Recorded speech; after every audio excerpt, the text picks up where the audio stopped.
So, lucid dreaming is a major part of my life and something I feel very passionate towards. I've been doing it for roughly 6.5 years now, and to begin with I had quite a lot of trouble. Now, I wasn't aware of any online forums at the time. All I really had as my guide was this, and now, if I'm honest, I still feel this is perhaps the best book there is about lucid dreaming. However, I was unsure of which method was best or how long I was expected to do these methods before I saw any kind of result. And given that I was studying in college at the time, the vast majority of my focus and energy was going into my college work. So my lucid dreaming practice was pretty slow to begin with. I would find myself getting pretty frustrated. With all the techniques that were available, I would often flip-flop between them without really giving a certain technique enough time to work. If I wasn't getting lucid within a few days of trying a technique, I would just hop to another one. And of course, this made lucid dreaming very hard. After a year of trying, I was having infrequent lucid dreams. I would have a couple of lucid dreams, and then there would be months of nothing, and then a few more random lucid dreams here and there. I was pretty inconsistent, I was pretty impatient, and I was very quick to blame whatever I could for my shortcomings. However, I kept at it, started to build a more stable routine, and once I left college, I had a bit more free time to focus on lucid dreaming and what was the best methods for me. So dialed or dream-induced lucid dreaming was my preferred method, and I did the usual things. I kept a dream journal in order to improve my dream recall, as well as a way of tracking my dream signs and just as a way of having an overall record of my dreams. I did reality checks here and there, practiced awareness, and would occasionally repeat mantras on a night before going to bed. Things began to improve until I found out the best things that worked for me. I needed to keep things simple and come up with a plan that made sense to me. This is where, after a conversation with a person in my head, long story, I came up with the 5 most fundamental aspects of lucid dreaming. Now, of course, maybe not everyone will be able to relate to this, but for me, these were the things that I found I needed to focus on in order to have dreams, lucid dreams, on a regular basis.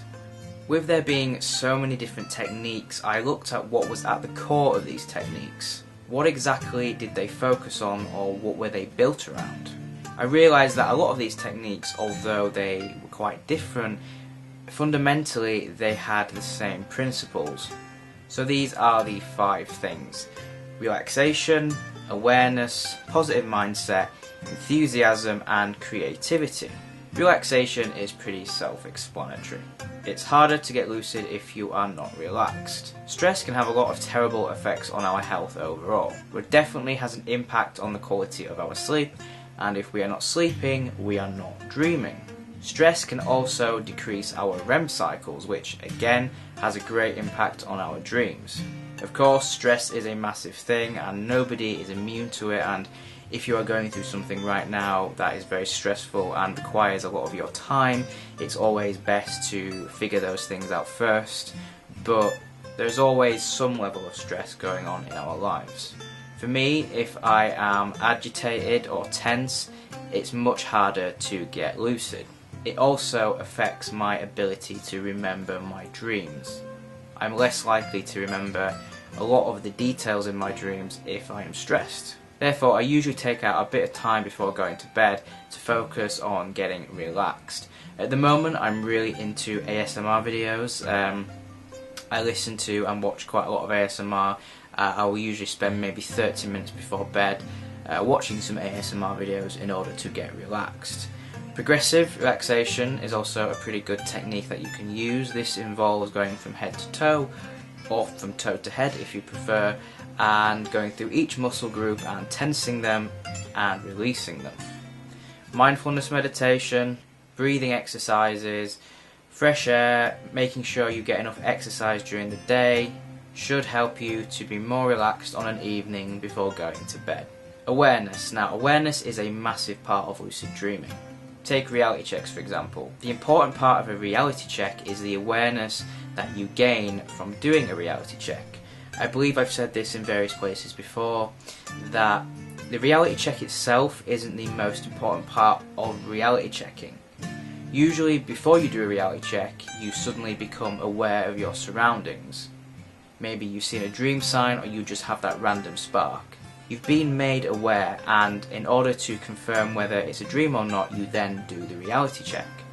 If you do reality checks but you kind of don't put the effort in, and you don't spend enough time being aware of your surroundings, then they really are quite pointless. Awareness is not only crucial in attaining lucidity, but in maintaining it.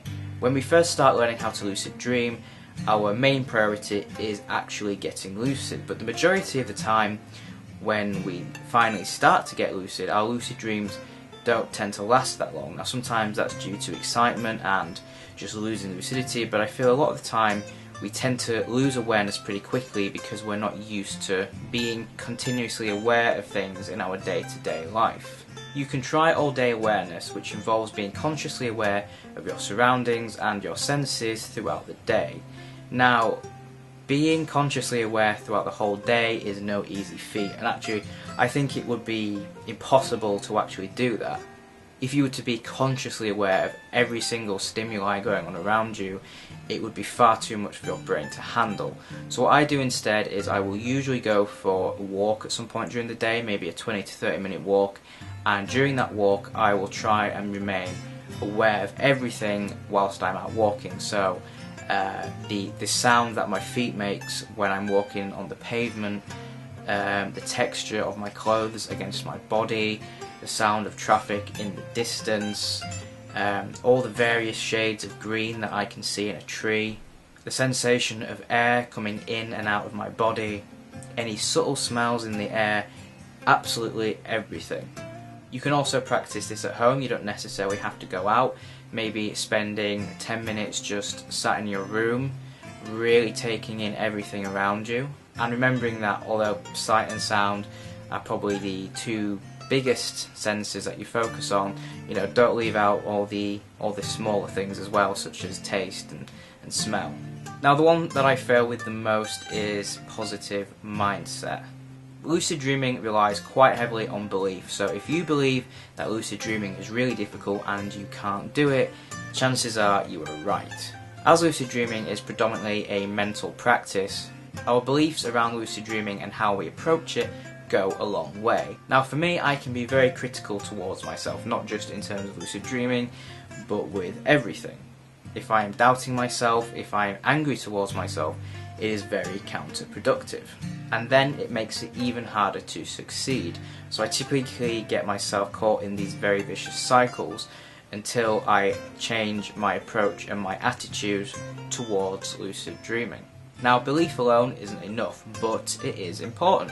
During these times, I will usually try and take a little bit of time out, breathe, relax, and repeat some sort of mantra to myself, such as, I am a lucid dreamer.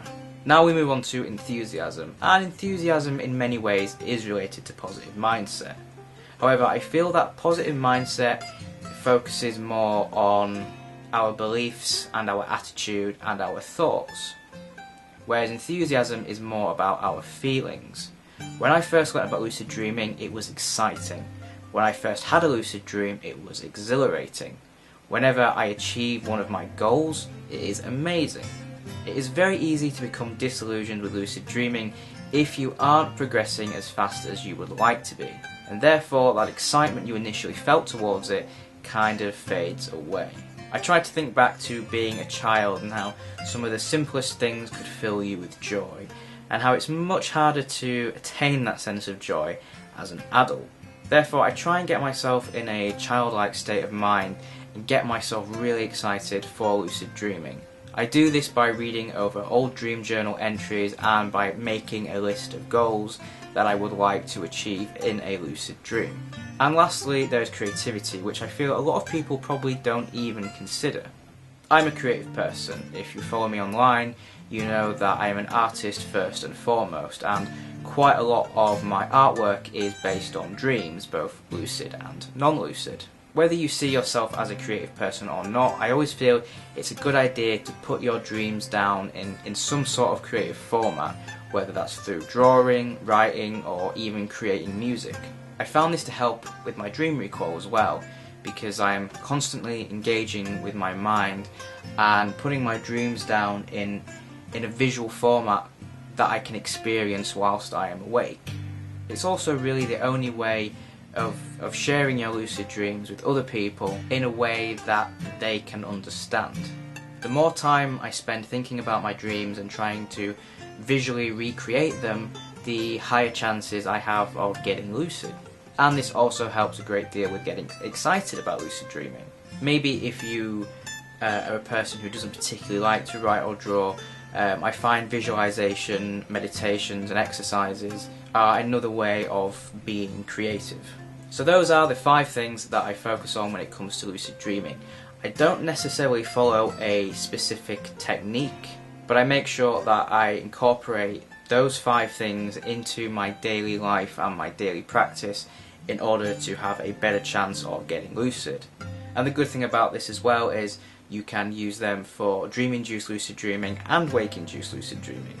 Relaxation obviously helps in both instances, being able to get to sleep on a night and being able to get relaxed enough during a wake-induced lucid dream so that you can transition into the dream. Awareness, again, especially with wake-induced lucid dreaming, you need to have a pretty good level of awareness and focus in order to transition into the dream. And during a dream-induced lucid dream, you need to have a strong level of awareness in order to make the connection that you are indeed in a dream.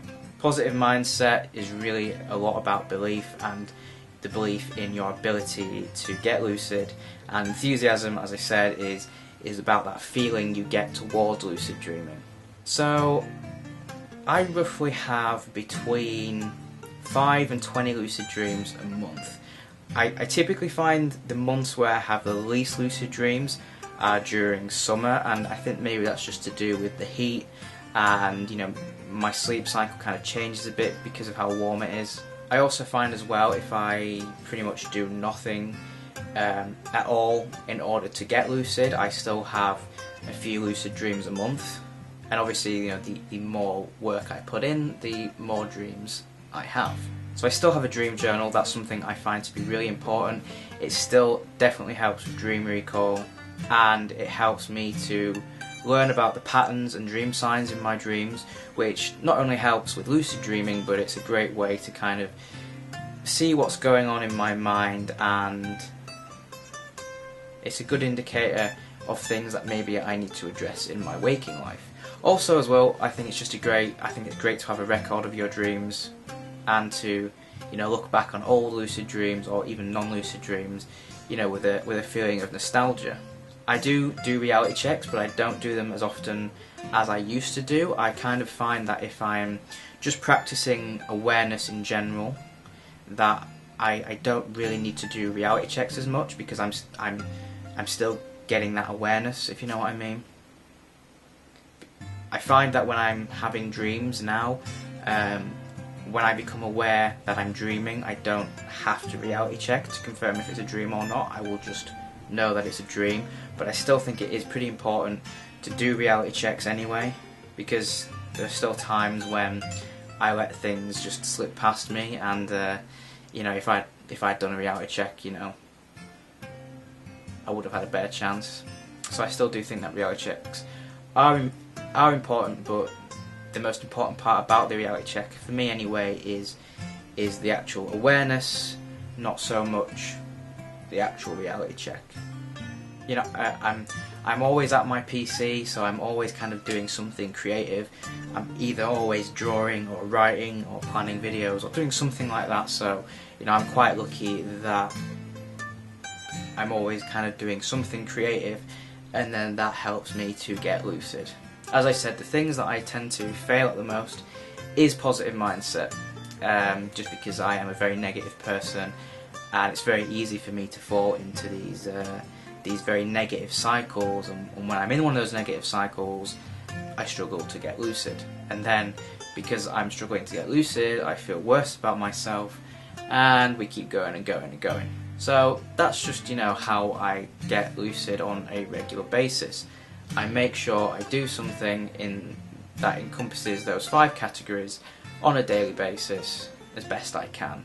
I think an important thing with lucid dreaming is you've got to remember that we all work in very different ways, and some people may see fantastic results straight away, some people may not even have a lucid dream until, you know, for a few months, even up to a year, they might not see any kind of result. Some people respond very well to wake-induced lucid dreaming, some people respond very well to dream-induced lucid dreaming. We all learn in different ways, we all learn at different paces. And the thing that you really need to do is just find what works for you and stick to it. It might take a bit of time, but once you get it, then you'll be having lucid dreams on a frequent basis. So, thank you very much for watching, guys. I have been Max, aka the Rah Rah Rabbit. If you have any questions or just any comments in general, you know where to leave them. I'll see you in the next video.